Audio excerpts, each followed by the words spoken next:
Now let's look at this illustration 21-39.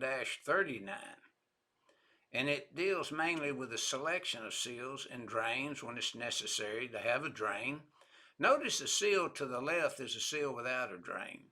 It could be an angle, vertical, or horizontal, depending on how you want to pour it.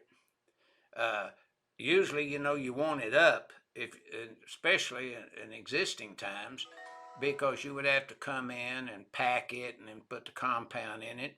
And you always use a compound or a pouring liquid type based upon the manufacturer's recommendation for the type of seal with their equipment and seal and so forth.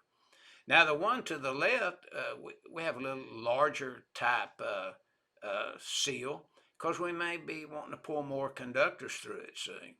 And then of course you also have a drain. We want it to breathe. We want it to drain condensation. So it's a drain type seal that is a breather as well as draining condensation.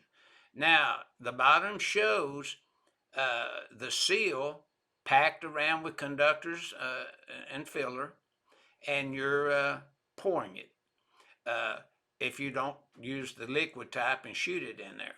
Now notice that you're only allowed a 25% fill with those conductors because you need the packing around the conductors with filler and then the pouring of the compound recommended by the manufacturer of the seal. And mainly that's what this figure 21-39 is illustrating to the user of the NEC.